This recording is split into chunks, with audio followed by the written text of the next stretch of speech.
주 안에서 항상 기뻐하라입니다. 주 안에서 항상 기뻐하라고 빌립보 그 성도들에게 권면하고 있는 그 바울의 이 말은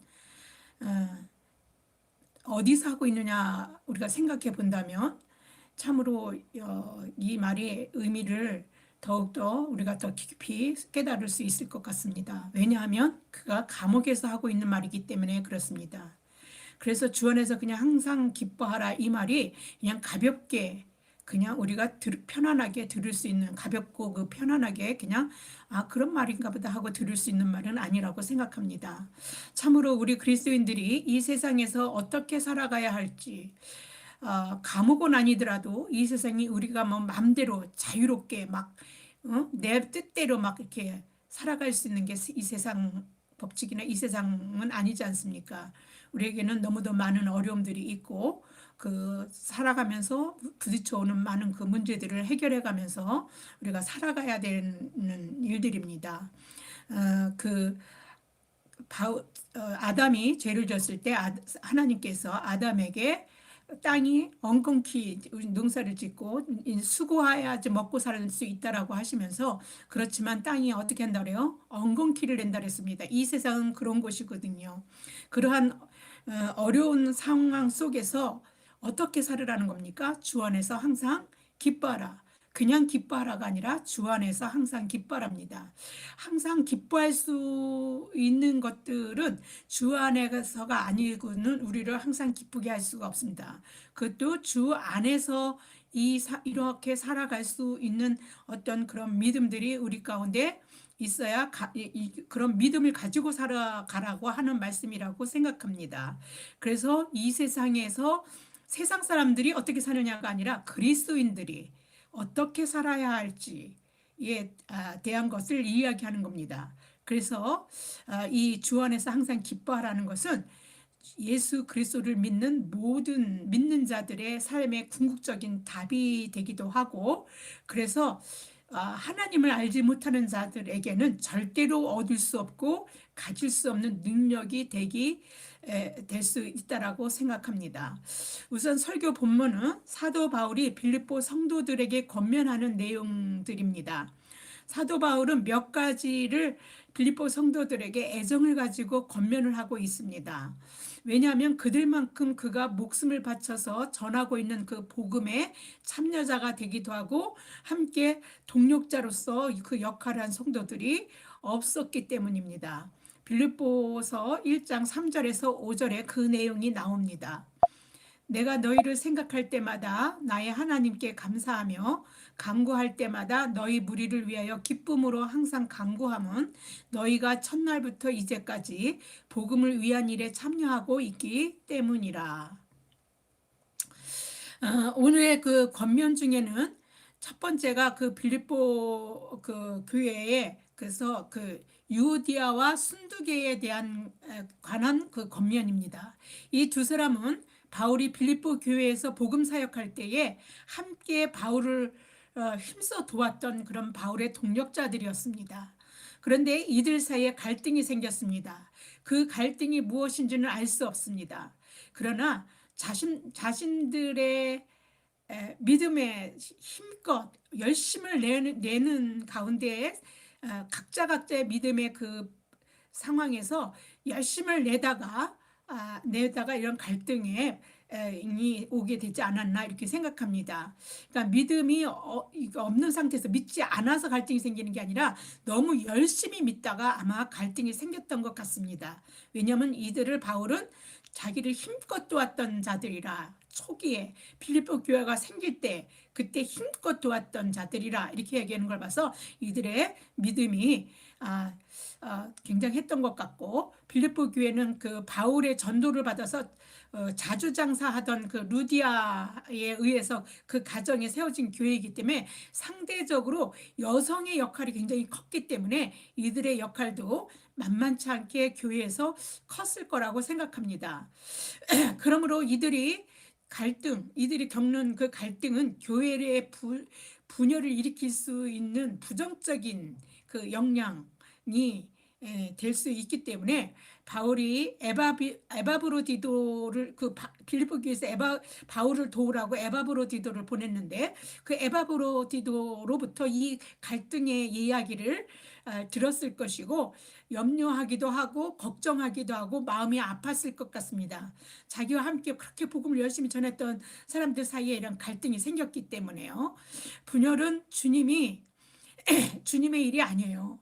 그걸 알기 때문에 주의 일을 열심히 하는 일에 이게 쉽지 않은 그 마귀가 교회를 세우는 데 있어서 그들을 방해하기 위해서 그렇게 그런 분열을 조장한 것이 아닌가. 왜냐하면 분열은 주님의 일이 아니고 마귀가 조장하는 것이기 때문에 그렇습니다. 마귀가 조장하는 주된 일이 분열이거든요.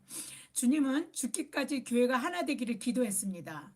마귀는 할 수만 있다면 믿는 자들을 분열하려고 애를 씁니다. 그래서 지금 내가 하는 일이 주님의 일인가 마귀의 일인가 분별하는 것은 그래서 오히려 의외로 간단할 수 있습니다. 쉬울 수 있습니다. 내가 하나 되기 위해 힘쓰는가 아니면 내가 하는 일이 분열을 초래할 여지가 있는 일인가 생각해 보면 의외로 답이 나올 수 있습니다. 내가 누군가와 하나 되는 일은 나를 주장하기보다 너를 용납하는 일입니다. 그렇게 할 수 있는 것은 남을 나보다 낮게 여기는 마음에서 시작될 수 있습니다. 빌립보 교회 성도들에게 하는 바울의 몇 가지 권면 중에 하나가 관용을 모든 사람에게 알게 하라입니다. 이거는 다만 빌립보 교회 얘기만 하는 것은 아닙니다. 이 말을 지금 듣고 있는 우리에게도 이 말이 그 모든 사람에게 우리는 관용을 알려야 하는 것입니다. 왜냐하면 성경은 우리는 나에게 하나님이 어떤 이야기를 주셔서 내가 하나님을 믿습니다. 제가 아까 사도신경을 나는 믿습니다로 계속해서 사도신경을 이야기했습니다. 그러한 사실들을 내가 왜 믿는다라고 얘기하냐면 성경에서 그렇게 말했기 때문입니다. 그래서 하나님이 당신의 뜻을 구체적으로 특별히 성경으로 드러내신 것입니다. 각자의 사람들을 통해서 하나님의 뜻을 드러내시고 그것을 기록한 것이 성경입니다. 그러니까 성경은 사람이 자신의 생각으로 적은 게 아니고 하나님께서 성령의 감동으로 성령이 그렇게 하도록 하심으로 적혀져 있는 말씀이기 때문에 하나님이 특별히 당신을 우리에게서 계시하신 말씀입니다. 그래서 그것을 우리는 믿는 것입니다. 그래서 그런 믿음을 가지고 믿습니다 이렇게 우리가 그 사도신경으로 고백하게 됩니다. 그래서 거기에 있는 글자 하나하나 그 예수님이 마리아에게서 나신 거 정말 믿을 수 없는 얘기죠. 어떻게 인간끼리 그렇게 하지 않고도 날 수 있는 거야? 이런 생각을, 이거는 상식적으로 말이 안 되는 거지 않습니까? 그런데 하나님의 말씀이기 때문에 나는 그것은 의심하지 않고 믿는 것입니다. 우리는 그렇게 해요. 그러면 관용을 모든 사람에게 알게 하라는 거는 바울의 입으로 말씀을 했다 하더라도 이 말씀은 하나님이 그때의 그 빌립보 성도들에게만 하려고 이 말씀을 성경으로 계시해서 기록되어 놓은 것이 아닙니다. 우리가 지금 하나님을 믿는 우리에게도 그 말씀이 우리가 받아들이고 하나님의 말씀이기 때문에 우리도 그렇게 살아야 된다는 지침을 받게 되는 것입니다. 그래서 이것은 바울을 통해서 빌립보 성도들에게 말하는 권면이긴 하지만 우리에게 말하는 권면이기도 합니다. 그리스도인들은 마땅히 모든 사람에게 관용을 알게 해야 합니다. 빌립보서 4장 5절에 바울이 이렇게 얘기하고 있습니다. 너희 관용을 모든 사람에게 알게 하라. 주께서 가까우시니라. 근데 알게 하라는 걸로 끝나고 너네들 싸우지 말고 하나만 되라 하는 게 아니라 뒤에 보면 주께서 가까우시니라. 이 말은 무엇입니까? 굉장히 중요한 말이에요. 왜냐하면 이 세상으로 세상이 끝나는 게 아니라는 겁니다. 하나님께서 이 세상을 끝내시고 영원히 하나님과 함께하는 천국을 하나님께서 우리가 부활해서 영원히 살 수 있는 곳들이 이미 예비되어져 있을 거라는 것을 말해주는 것입니다. 그러니까 이 세상만 보고 악의 다툼으로 이 세상 살 동안에 난 어떻게든지 막 아기 다투면서 나만 잘 되면 돼. 뭐 이런 생각으로 사는 것처럼 어리석은 것이 없다는 거예요. 이 주께서 가까우시니라는 이 말 한마디에는 이 땅에 소망을 두고 살 필요가 없다라는 겁니다. 이 땅에 소망이 없다라는 걸 얘기하는 겁니다. 하나님께 소망을 두고 살으라는 것입니다. 왜요? 그 하나님께서 우리에게 영생을 가져다 주시기 위해서 예수님 독생자를 아낌없이 우리에게 죄값으로 치르게 하시고 우리를 구원으로 구원의 삶을 살게 하셨던 그 하나님이시기 때문에 그렇습니다. 그리고 주께서 가까우시니라는 그 말은 곧 구원의 완성을 이루겠다라는 말입니다. 구원의 완성이 곧 가까워져 있다 이런 얘기가 됩니다. 그러니까 이 세상엔 너무 그냥 이 세상이 다인 것처럼 악다구니를 내면서 살아야 될 필요가 없다는 겁니다. 그래서 내 이익에 조금이라도 반하는 게 있으면 내가 생각했던 거와 조금이라도 다른 게 있으면 그렇게 막 그러니까 조금의 여지도 없이 막 공격해내는 고슴도치의 그 가시처럼 어떻게든 조금이라도 접촉하는 것조차도 받아들일 수 없게 하지 말라는 겁니다. 관용을 우리 그리스도인들은 세상 사람들은 몰라도 그리스도인들은 관용을 모든 사람에게 알게 하도록 살아야 한다는 것입니다. 그것을 하고 있습니다. 그것은 사실은 죄송합니다. 바울이 이렇게 권면했을 때 유오디아와 그 순두계가 갈등하고 있는 얘기를 들었기 때문에 그들의 겪고 있는 그들에게 하는 말 그들과도 무관하지 않은 거죠. 그들에게도 이 말은 하고 있는 것입니다. 그러나 좁게는 그렇지만 넓게는 모든 그리스도인들이 그렇게 살아야 된다는 것을 하나님은 바울 사도의 입을 통해서 그래서 그가 쓰는 바울 서신서 빌립보서에 쓰는 그 말을 통해서 오늘날 말씀으로 하나님의 말씀으로 우리가 들을 모든 말이 되게 하신 것입니다. 두 사람은 이제 갈등 있는 두 사람이 어떻게 해야 됩니까? 그거는 서로에게 관용을 보이지 않아서 갈등이 생긴 것이기 때문에 이들은 갈등을 관용을 보이라고 하는 사도 바울의 말이 이들에게 다 익혀졌다면 다 쓸 것입니다. 관용은 서로를 인정하는 것입니다. 갈등 해소의 화법 중에는요, 그랬구나라고 말하는 말이 있습니다. 그것을 상대방이 자신의 마음을 말하면 서운했던 뭐하던 자기가 왜 그런 마음을 먹게 됐는지를 상대방에게 이야기를 계속 해주면 그 말을 할 때마다 그 말을 반복해서 해주면서 그랬구나, 네가 그래서 그랬구나 이렇게 말을 응수해 주면서 상대방의 마음의 상태를 인정해 주는 겁니다. 그럴 수밖에 그런 마음이 생길 수 있겠구나 라고 인정해 주는 거죠.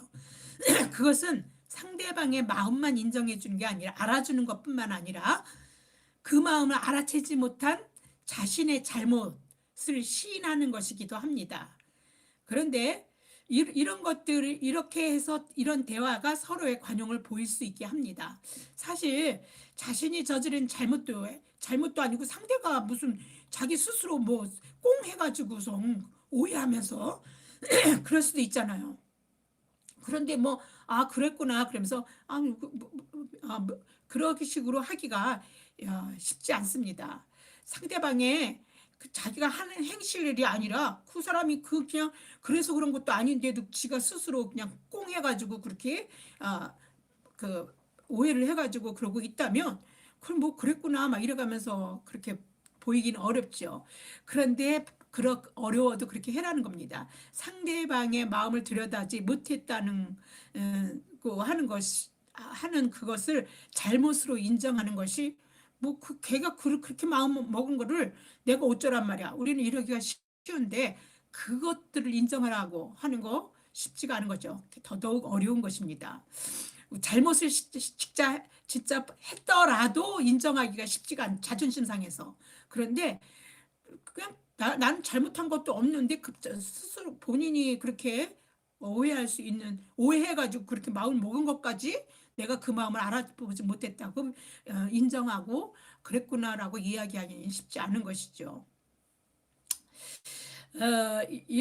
이런 바울은 왜 이렇게 교회에다가 서로에게 관용을 보이라고 말했을까요? 바울이 그렇게 살았습니다. 그러한 곳에서 하나님의 사랑이 막힘없이 세상에 흘러갈 수 있도록 할 수 있다는 걸 알았습니다. 그러한 것들을 교인들이, 하나님을 믿는 그리스도인들이 그런 사랑의 모범을, 서로 관용을 보이는 삶을 살면서 실천해 나간다면 교회에서 보여주는 그러한 것들을 통해서 하나님의 사랑이 세상으로 막힘없이 갈 수 있는 그러한 것들의 실천이 교회가 모범이 될 수 있다는 것을 바울은 알고 있는 겁니다. 본인도 그렇게 하면서 그런 사랑을 실천해 나갔던 것들 경험했기 때문에 이 말을 할 수 있는 것입니다. 바울은 이들의 갈등을 자신을 도와주도록 빌립보 교회가 파송한 그 에바브로디도에게 들었지 않습니까? 그 에바브로디도에게 유오디아와 순두계 사이의 갈등을 들었을 때 어떻겠습니까? 자신이 가서 복음을 전하고 그들이 그 복음을 받아들이면서 하나님을 믿게 된 사람들이 이렇게 많지도 않았을 거 아닙니까? 가정교회로 모여드는 그런 거니까. 근데 그 안에서 그것도 서로의 유익을 위해서, 이득을 위해서 막 싸우는 게 아니라 주를 위해 열심을 내다가 싸우고 있다는 것에서 너무 가슴이 아팠을 것이고, 그 다음에 교회를 걱정하게 됐을 게 틀림이 없습니다. 교회에서 공개적으로 이게 빌립보서라든지 에베소서라든지 이런 것들은 교회에다 보내는 건데 그 교회만 읽으라는 게 아닙니다. 교회에서 공개적으로 읽게 되고 이것들을 또 다른 교회, 가정교회로 모이니까 빌립보에 있는 또 다른 교회들로 이렇게 돌아가면서 읽도록 회람하도록 하는 것이거든요. 그래서 이렇게 읽을 때에 교회에서 공개적으로 회람하며 읽을 수 있는 서신에서 이들의 이름을, 그러니까 그 유오디아와 순두계 이런 이름을 꼭 들어서 바울이 이야기를 하고 있습니다.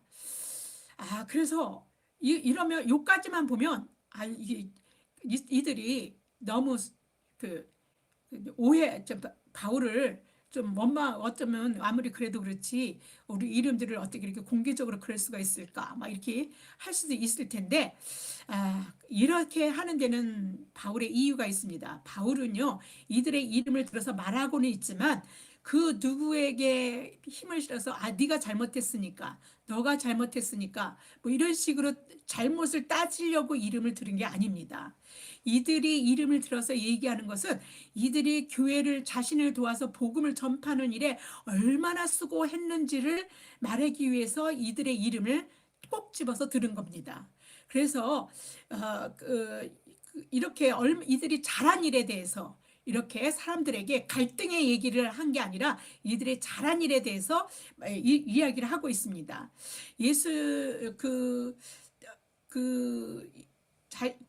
예수님은 복음을 전하고 돌아온 제자들에게 이렇게 말씀하셨습니다. 누가복음 10장 20절에서 한번 보겠습니다. 그러나 귀신들이 너희에게 항복하는 것으로 기뻐하지 말고 너희 이름이 하늘에 기록된 것으로 기뻐하라. 이렇게 말씀하셨거든요. 근데 왜 그래 이 말씀하셨냐면 제자들이 예수님이 파송시켜서 갔는데 막 예수님이 행했던 능력들을 막 행하게 되는 겁니다. 복음만 전파하는 게 아니라 귀신도 항복해서 막 나가는 게 느껴지고 막 많은 사람들이 병든 자도 고치고 막 많은 사람들이 복음을 듣게 되고 돌아오게 하는 일들을 해서 너무 막 기뻐갖고 우리도 예수님이 하는 우리도 스승님이 하는 일을 우리가 했다는 것에서 예수님 앞에서 막 자랑한 겁니다. 예수님 우리가요 가서 하다 보니까 막 우리도 귀신도 쫓았어요. 막 이렇게 막 하는 얘기를 한 거죠. 그러니까 이렇게 막 자신들이 한 일을 막 자랑하듯 말하니까 예수님이 그때 그렇게 말씀하신 거예요.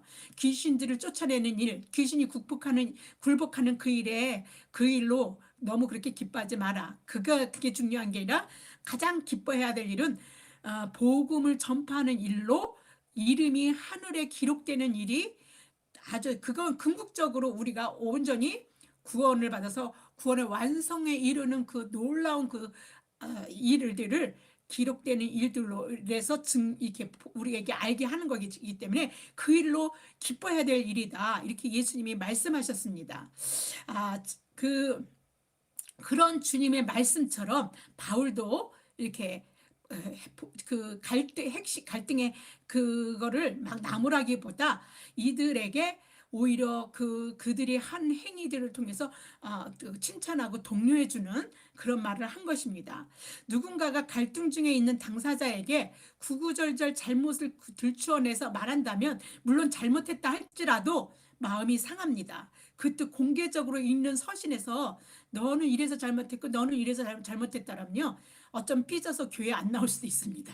그렇죠? 그런데 그런 것들을 얘기한 게 아니라 그들의 수고를 알아주는 거예요. 얼마나 열심히 자기를 도와서 교회를 헌신했는지, 복음을 전하는 일에 함께했는지. 그렇게 얘기하면 이들이 스스로 상대에게 관용하지 못했던 거, 나의 열심만 보이고 상대의 열심보다 내가 더 열심이라는 것들을 알리려고, 나를 드러내려고 열심을, 어떤 복음을 전하려고 하는 수고이긴 하지만 저보다 더 낮게 내가 더 열심을 해서 더 내가 믿음이 좋은 사람처럼 보여야지 하는 어떤 그런 라이벌 의식이랄까, 그런 것들에 의해서 발생된 것 같기는 한데 정확한 건 잘 모르지만 어떻든 간에 이러했던 자신들의 모습들이 보여질 거고 오히려 부끄럽게 여겼을 것입니다. 그 같은 논리라고 볼 수는 없지만요, 비슷하게 원수에 대하여 오히려 관용을 베풀라고, 그래서 부끄러움을 느끼게 하라고 하는 바울의 말이 있습니다. 어디 있습니까? 로마서에서 그리스도인들이 어떻게 생활해야 하는지, 어떻게 사는 것이 그리스도인다운 생활인지 그 권면하는 이야기 속에 들어 있습니다. 로마서 13장 20절입니다. 내 원수가 줄이거든 먹이고 목마르거든 마시게 하라. 그리함으로 내가 숯불을 그 머리에 쌓아 놓으리라. 네, 잘못한 일을 줄치기보다 잘한 일을 칭찬하는 것이 사람을 변화시키고 돌이키게 하는데 오히려 효과적일 수 있습니다. 이것은 어디에서 특히 그러냐면 자녀 교육에서 특히 효과가 있습니다. 칭찬은 고래도 춤추게 한다, 이런 이야기가 있지 않습니까? 그래서 여러분들이요, 자녀가 있는 여러분들은요, 이거를 잘 사용하시면 정말 자녀들이 여러분들의 칭찬을 먹고 여러분들의 그것 때문에 여러분들이 생각한 것보다 더 건강하고 결실한 나무들로 열매를 맺고 자랄 수 있는 사람들이 됩니다.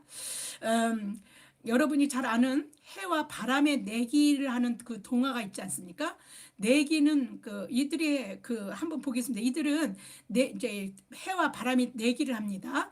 이 내기는 다름 아니라 걸어가고 있는 어떤 한 나그네의 옷을 벗기는 것입니다. 바람이 먼저 시작했습니다. 세차게 바람이 막 붑니다. 나그네는 바람이 세차면 세찰수록 벗겨지지 않으려고 옷깃을 여밉니다. 그러면 더 세차게 부는데 그래서 더 열심히 옷깃을 제껴 여며서 아무리 바람이 세차게 불어도 나그네의 옷을 벗길 수가 없었습니다. 이번에는 해님의 차례입니다. 해는 따사롭게 나그네를 내리쬐었습니다. 열심히 걷다 보니까 이 해가 얼마나 이게 더운지 얼마 못 가서 스스로 겉옷을 벗게 됩니다. 해님이 이겼습니다. 칭찬은 바로 이 해님과 같은 역할을 하는 것입니다. 칭찬은 얼어붙은 마음을 녹이는 힘이 있는 것입니다. 주 안에서 같은 마음을 품으라고 한 바울의 권면은 후에 효과가 있었는지 그렇지 않은지 알 수 없습니다. 그러나 저는 효과가 틀림없이 있었을 거라고 생각합니다. 유오디아와 순두개가 같은 마음을 품게 되었을 것이라고 확신합니다. 바울은 자신과 멍에를 같이 한 그로 언급하는 어떤 한 사람에게 유오디아와 순두개를 도우라고 부탁합니다.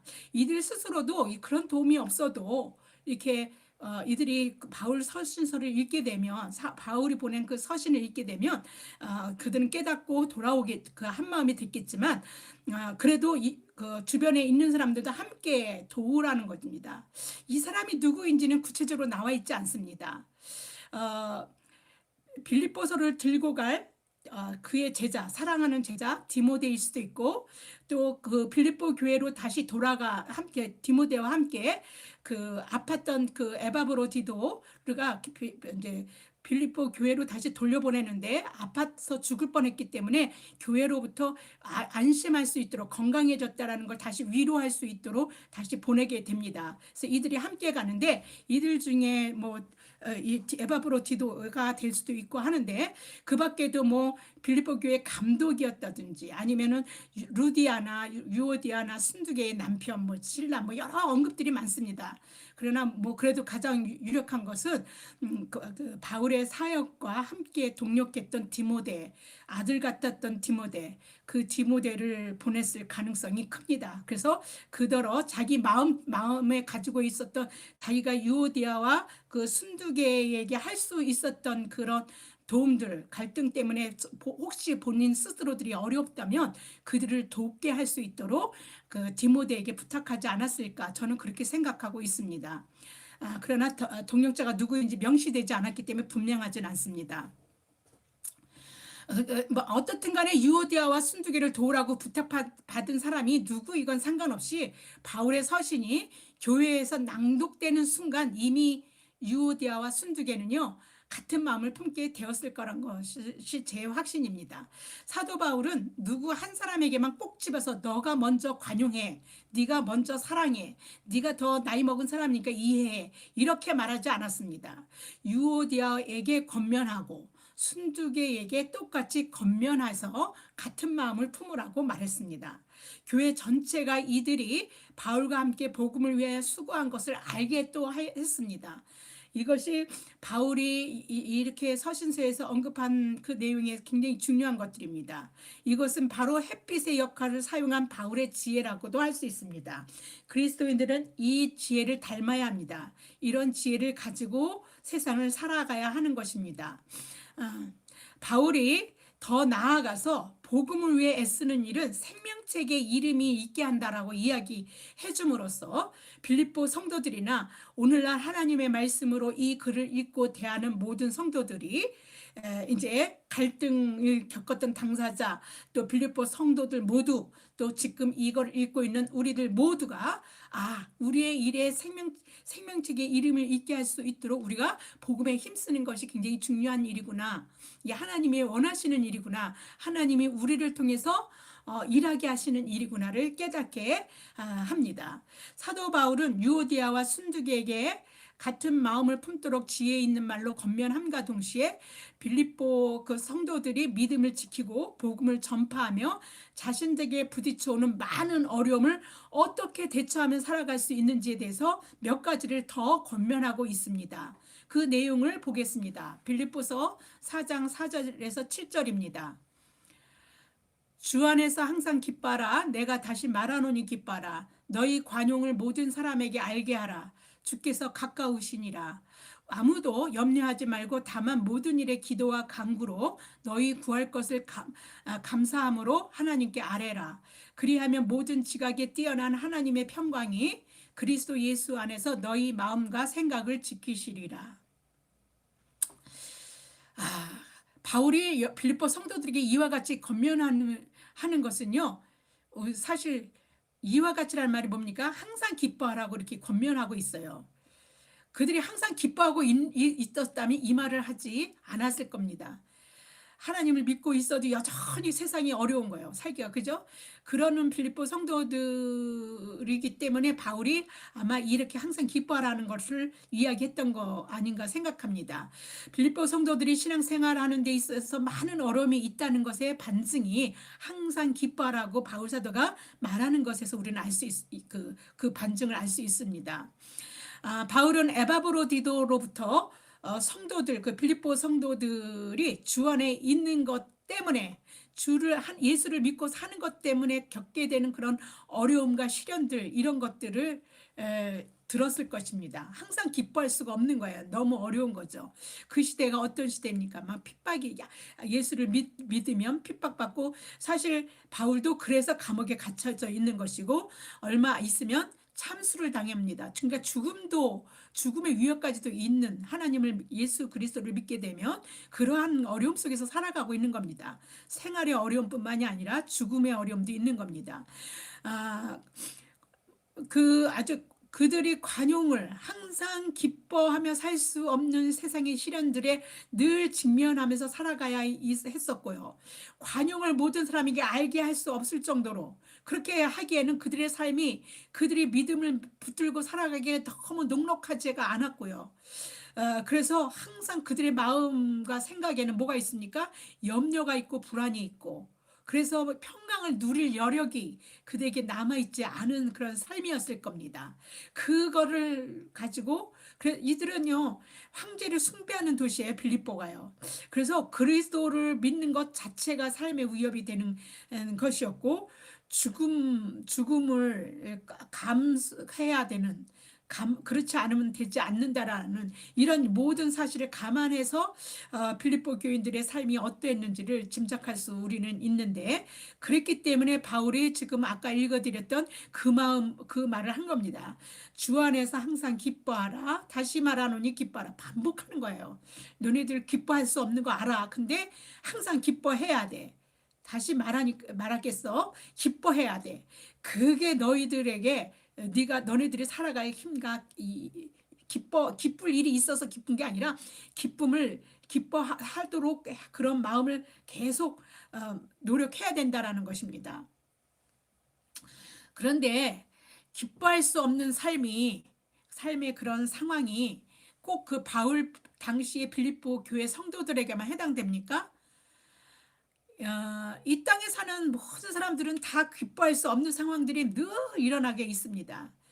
요즘에는요, 어쩌면 더 어려울 수 있어요. 지금 내가 죽더라도 하나님을 믿는 믿음을 막 이렇게 고수할 수 있는 어떤 그 결단을 오히려 하기가 쉬운데, 요즘에는 그런 거를 받아들이기가 너무 그런 그 믿음을 그렇게 굳건하게 지켜내기가 쉽지가 않습니다.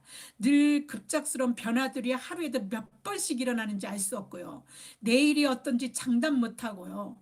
그래서 그런 현실 속에서 살아가는 모든 그리스도인들은 이 바울의 이 말이 오늘 우리에게 굉장히 큰 메시지가 될 것입니다. 아, 어, 사람은 혼자 살 수 없는 사회적 동물입니다. 그래서 서로 돕고 살아라, 사랑하고 살아, 이게 맥혀지는 때가 있었습니다. 그런데요, 이게 옛말 돼버린 것 같습니다. 요즘에는요, 사람이 필요 없어요. AI가 있으면요, 이제 AI랑 그 사랑의 토크도 내 마음을 알아주고 토크도 할 수 있고요. 웬만한 정보나 도움이요, 다 AI한테서 받을 수 있습니다. 그래서 뭘 모르거나 뭐 하는 것들 다 물었어요. 공부할 필요도 없어요. AI에게 물으면 되니까. 이제 사람들이 서로 도우면서 서로 자신의 일자리에서 열심히 살아가는 그 일이 남에게 도움이 되고 남을 더 살게 할 수 있고 나도 살게 하고 이렇게 하면서 여지껏 살아왔습니다. 사람들은요. 근데 그러한 사람의 일자리가 AI가 다 하면 더 이상 할 필요도 없습니다. 그런 세상이 이제 곧 올 거라고들 예측하고 있습니다. 더 이상 먹고 살 거리들이 기계로부터 이제 인간이 수고할 필요가 없어서 기계로부터 위협을 받고 있는 겁니다. 하나님 자리에 이미 AI가 들어와 있습니다. 하나님께 기도하고 간구하고 답답한 문제를 해결하려고 기도하기보다 AI한테 물으면 더 빠르게 응답합니다. 하나님은 언제 내가 이렇게 지금 답답하고 이렇게 하나님의 간구했던 이 이야기들이 하나님은 언제 내게 해답을 주고 내가 깨닫게 될지 알 수가 없습니다. 그러나 AI는 바로바로 그 문제에 대해서 이야기를 해줄 수 있습니다. 맞고 틀리고의 문제가 아니에요. 정보로 취합할 수 있는 모든 것을 가지고 확률적으로 적중시킬 가능성이 높아서 사람들은요. 그래서 사람보다 하나님보다 AI를 막 신뢰합니다. 저는요 너무 놀란 건 AI가 가짜 정보뿐만 아니라 사람들도 가짜 사람들을 갖다가 이렇게 만들어내서 움직임이나 모든 것들을 갖다가 그 사람이에요, 사람이. 그런데 AI가 그렇게 만들어내서 그 사람이 하지도 않은 걸 한 것처럼 이렇게 만들어내기도 하고 그렇게 합니다. 이제 정보의 오류가 AI한테 있다 하더라도 그런 오류의 잘못된 결과에도 사람들은 편리하고 용이함 때문에 그 AI에게 너그러워지고 더 의지하고 더 이용하려고 할 겁니다. 이러한 현상들을 매일매일 이제 더 앞으로 더 심해질 거라는 걸 매일 듣고 접하는 저는요.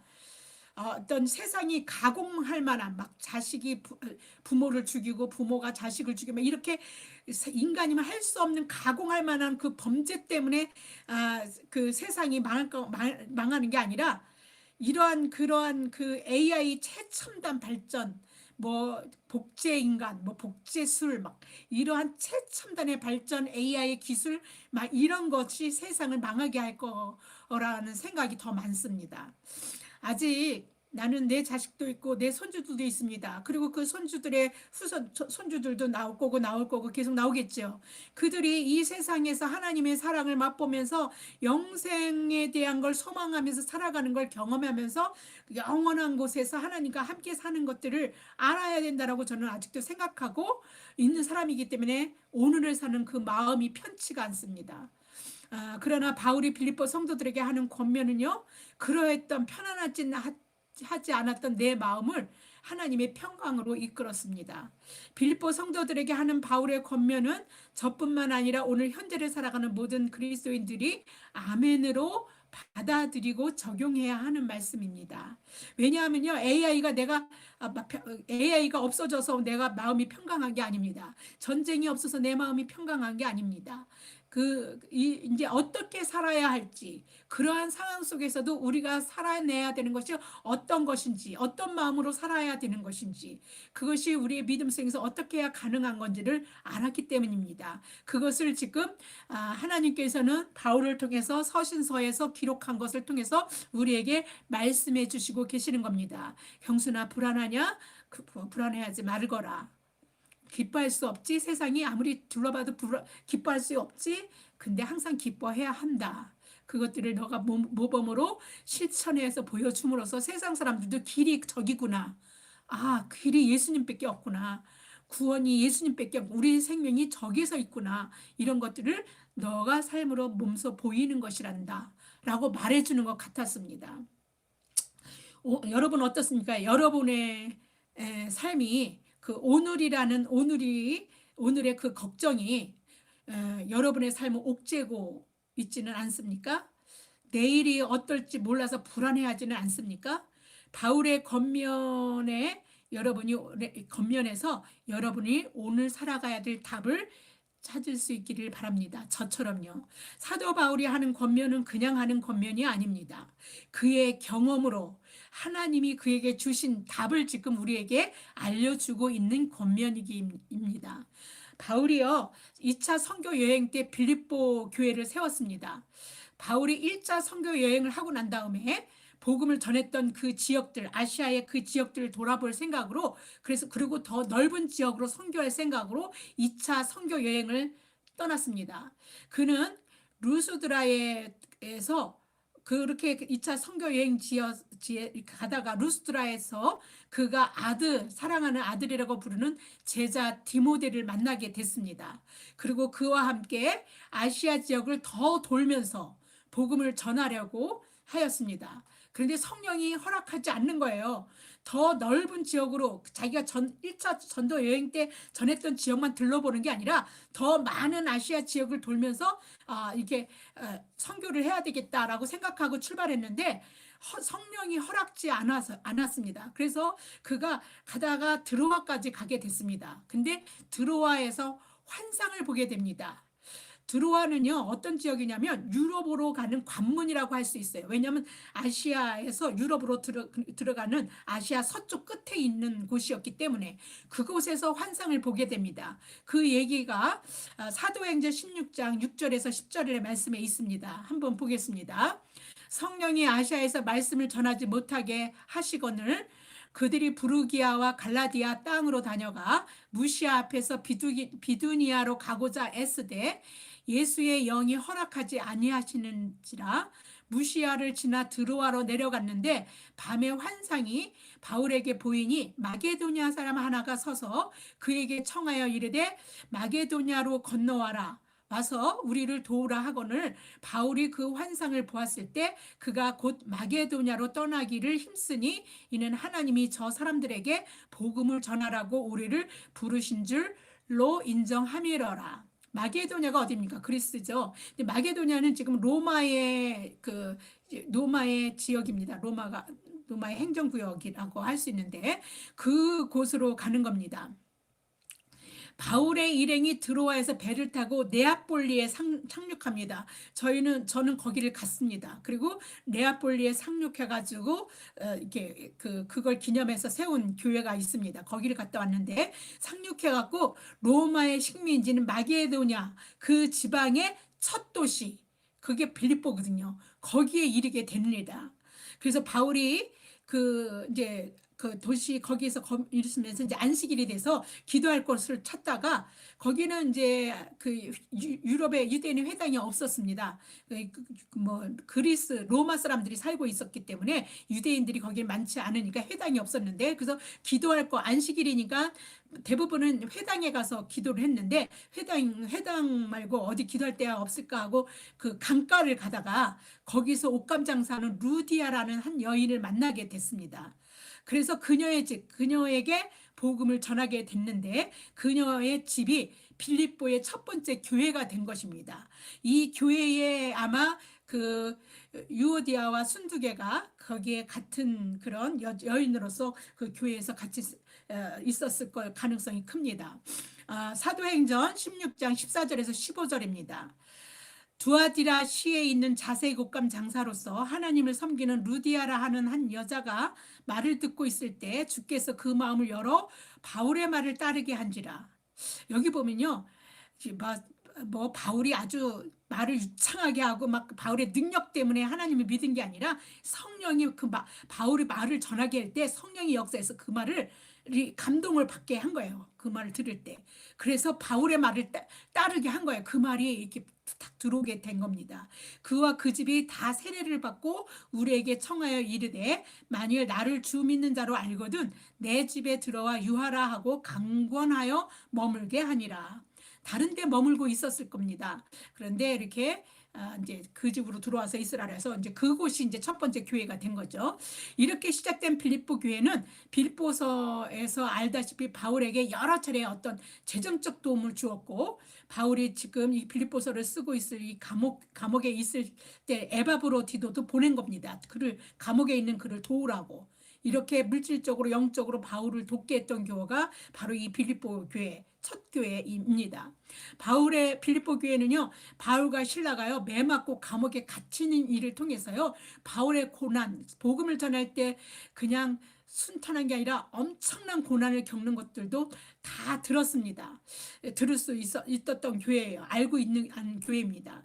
그런데 그래서 이러한 바울이 이렇게 권면하고 있으면서 감옥에서 이 편지를 쓰고 있었을 때 바울의 권면하는 이 말씀을 빌립보 교회는 허투루 듣지 않았을 것 같습니다.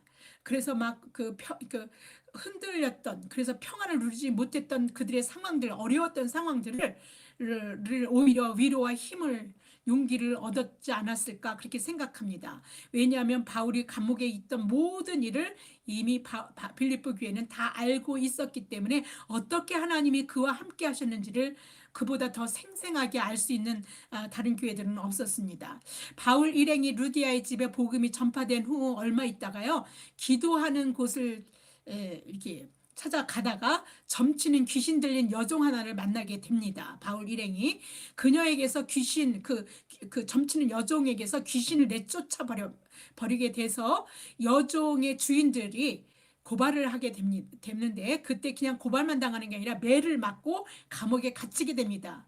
왜냐하면 귀신 들린 여종은 점을 쳐가지고요 주인들에게 크게 돈을 벌 수 있게 그 돈벌이가 되게 했던 사람이었습니다. 근데 그걸 할 수 없게 되자 이 화가 난 그 귀신의 여종의 귀신 들린 여종들의 주인들이 아마 주인들이 그를 통해서 돈을 버는 사람들이 한둘이 아니었던 것 같습니다. 그래서 어떻든 간에 그 화가 나서 그 바울과 신라를 함께 매를 치고 막 고발하고 매를 치고 감옥에 가둬놓은 것이 있습니다. 그런 내용이 있습니다. 사도행전 16장 19절에서 23절입니다. 여종의 주인들은 자기 수익의 소망이 끊어진 것을 보고 바울과 실라를 붙잡아 장터로 관리들에게 끌어갔다가 상관들 앞에 데리고 가서 말하되 이 사람들이 유대인인데 우리 성을 심히 요란하게 하여, 우리 성이 어딥니까? 로마의 그 관할에 있는 그런 곳이죠. 유대인이 사는 곳이 아닙니다. 여기 주인들은 로마인들입니다. 근데 그런 로마인들하기 힘들게 한다는 거예요. 로마인들이 먹고 사는데 힘들게 한다는 거죠. 로마 사람인 우리가 받지도 못하고 행하지도 못할 풍속을 전한다 하거늘 무리가 일제히 일어나 고발하니 상관들이 옷을 찢어 벗기고 매로 치라 하여 많이 친 후에, 적게 친 게 아니라 죽을 뻔하게 친 거죠. 이걸 40에 가만, 40에 하나 가만매, 이렇게 표현하기도 했어요. 사도 바울은 40대를 맞았다 거의 반 죽는 겁니다. 옥에 가두고 간수에게 명하여 든든히 든든히 치라, 여기 뭐 든든히 지키라 하니 그가 이러한 명령을 받아 그들을 깊은 옥에 가두고 그 발을 착고에 채웠더니, 이렇게 얘기합니다.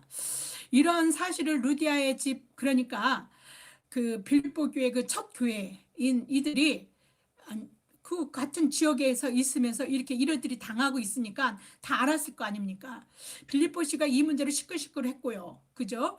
교회는 바울과 신라의 일로 아마 제일 처음에 교회가 됐던 그 교회가 복음 받아들이고 이제 하나님 믿게 되는데, 그들에게 복음을 전해준 사람들이 이렇게 어려움을 겪고 있으니까 엄청 걱정을 하고 있었을 겁니다.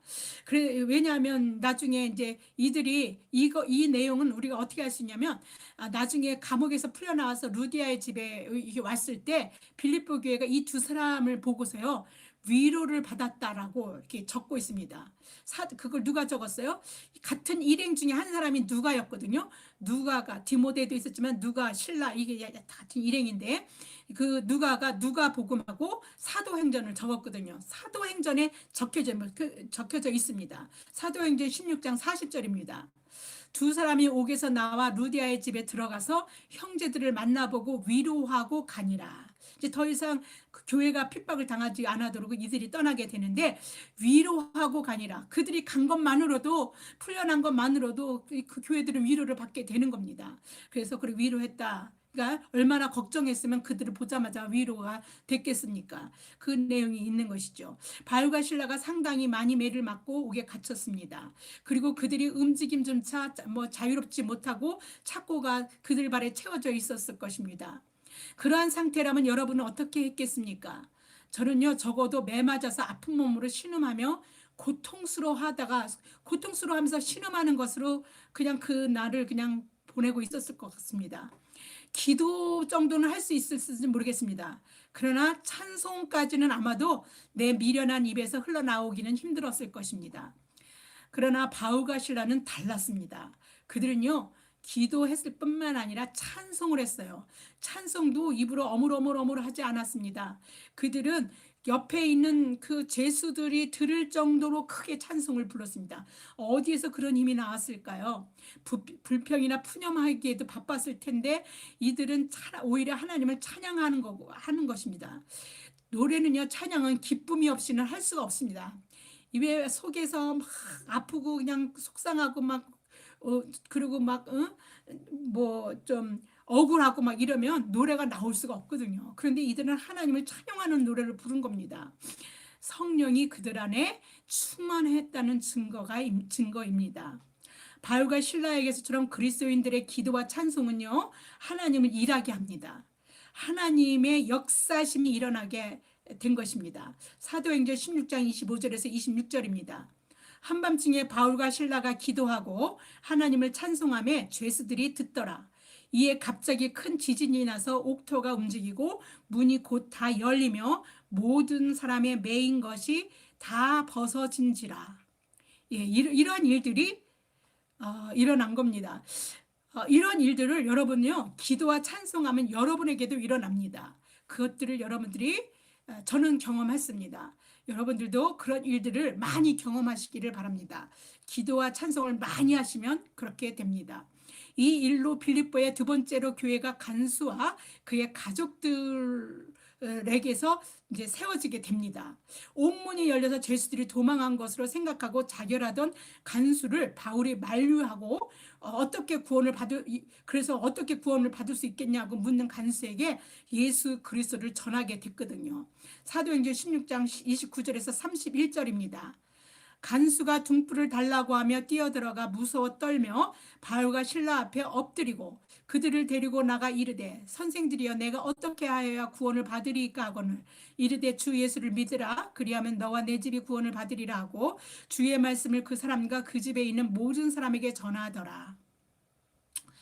사도 바울이요, 왜 주 안에서 기뻐하라고 했는지 알겠습니까?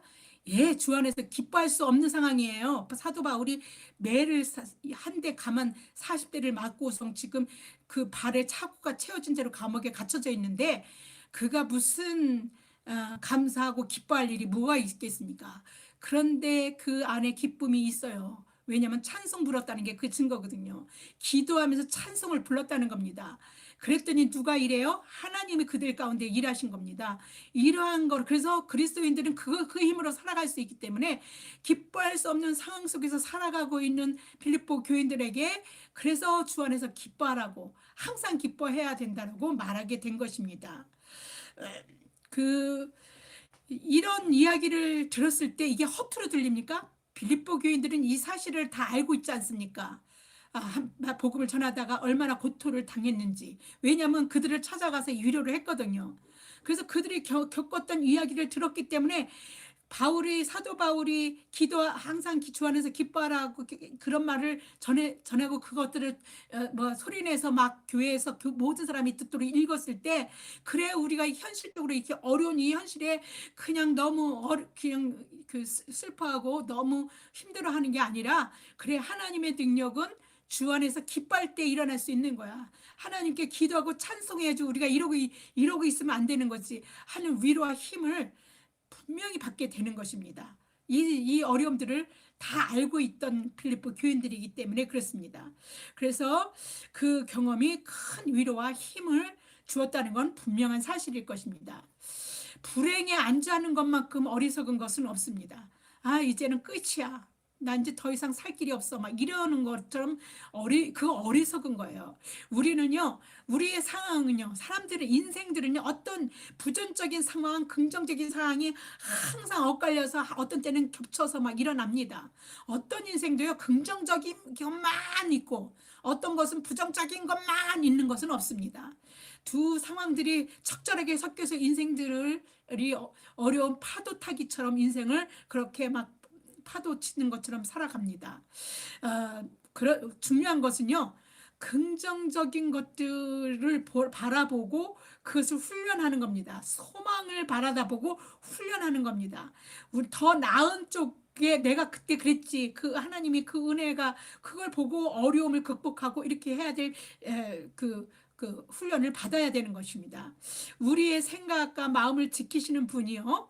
하나님께서 우리가 그렇게 어둠 속에 있을 때 하나님이 어둠만 있게 하신 게 아니라 빛으로 우리를 인도하셨다는 것을 그래서 그렇게 살았다는 것을 경험하는 것을 통해서 다시 한번 또 하나님께 간구할 힘을 얻게 되고 이 어둠 속에서 더욱 하나님의 은혜를 경험할 수 있다는 것을 깨닫게 되는 것입니다.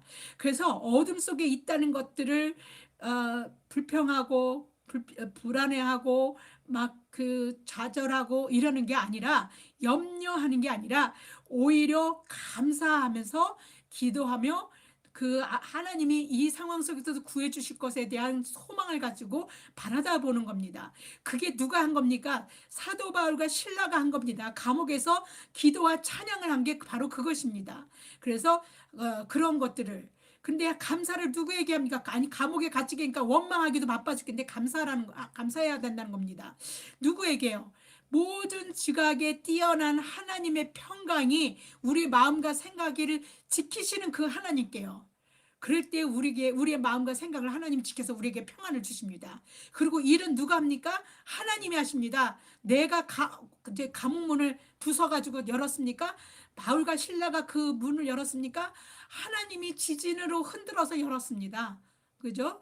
그러니까 우리가 해야 될 거, 우리가 하는 것은요, 하나님 앞에 끊임없이 항상 주 안에서 기뻐해야 되는 겁니다. 그렇게 기뻐할 수 없어서 없는 상황을 바라다 보면 기뻐할 수 없어요. 그러니까 긍정적인 쪽을 보면서 기뻐해야 되는 거예요. 하나님 나 그때 그렇게 하셨죠. 앞으로도 이 어려움은 지금 겪고는 있지만 앞으로도 그 어려움을 나는 이겨낼 수 있게 해줄 것을 믿습니다. 왜냐면요. 그 전에 그런 어려움 속에서 날 건져내셨거든요. 그러니까 그것을 가지고 앞으로도 나는 지금의 어려움도 하나님이 건지실 겁니다라는 확신을 갖는 겁니다. 이렇게 사는 것이 그리스도인지 사는 것이거든요. 사도 바울은 이 원리, 이 법, 살아가는 법, 그리스도인지 사는 법, 이 원리를 알기 때문에 이렇게 권면하고 있는 겁니다. 바울은요, 긍정적인 것들을 열거합니다. 긍정적인 것. 왜냐면 긍정적인 것들을 바라보면서 감사하고 기뻐하고 항상 기뻐할 수 있으려면 그래야 되거든요. 항상 감사할 수 있으려면 어두운 쪽을 보는 게 아니라 하나님이 주신 은혜 쪽을 바라다 봐야 됩니다. 그래서 긍정적인 것들을 열거하는데 그게 무엇인지 한번 보겠습니다. 빌립보서 4장 8절입니다. 끝으로 형제들아 무엇에든지 참되며 긍정적인 거죠. 참된 것들. 무엇에든지 경건하며 무엇에든지 오르며 무엇에든지 정결하며 무엇에든지 사랑받을 만하며 무엇에든지 칭찬받을 만하며 무슨 덕이 있든지 무슨 기름이 있든지 이것들을 생각하라. 이렇게 긍정적인 것들을 생각하라고 얘기합니다. 바울은 자신이 그렇게 살았기 때문에 자신에게 자신 있게 말합니다. 내게 배우고 받고 본바를 행하라. 그리하면 평강의 하나님이 함께 하신다. 라고 당당하게 말합니다. 왜냐하면 그랬을 때 자신에게 하나님이 함께 하셨다는 것을 그는 경험했기 때문에 이 말을 하는 겁니다. 어찌 보면 자신한테 배우고 본바를 받고 본바를 행하라 이렇게 말하는 게 오만하게 들릴 수도 있습니다. 뭐 지도 인간인데 뭐 지도 사람인데 뭐 이렇게 할 수도 있습니다. 그의 인생의 어떠한 상황에서도 그에게는요 늘 평강의 하나님이 함께 하셨기 때문에 그는 확신과 자신만만함을 가지고 당당하게 자신에게서 배우라고 권면하고 그것도 그냥 권면이 아니라 강력하게 권면했을 것 같습니다. 이 말을 썼을 때 그래야 너희들이 주 안에서 그리스도인다운 삶을 어떠한 권력과 힘에서도 지치고 힘들고 그래서 막 좌절하고 뭐 이러지 않고 당당하게 살아낼 수 있고 그 끝에는 항상 하나님이 우리를 그 영원한 생명으로 우리를 인도하시는 그 놀라운 구원이 있다라는 것들을 이렇게 말해주고 싶었을 것입니다. 그래서 이렇게 빌립보서에 말한 말을 4장 9절의 말을 한번 보겠습니다. 너희는 내게 배우고 받고 듣고 본 바를 행하라. 그리하면 평강의 하나님이 너희와 함께 계시리라. 무슨 말이냐? 우리 안에 불안해하지 않는 평강이 우리에게 있게 된다는 뜻입니다. 우리 안에 평강이 있다. 하나님이 나와 함께 하시구나라는 믿음이기도 합니다. 여러분이 하나님의 영이시니까 잘 볼 수가 없죠. 내 마음에 평안이 있으면 하나님이 계신 겁니다. 내 마음에 기쁨이 있으면 하나님이 내 안에 계신 것입니다. 여러분들이 하나님이 어디 계시는지를 밖에서 찾으려고 하지 마세요. 내 안에서 하나님을 찾으셔야 합니다.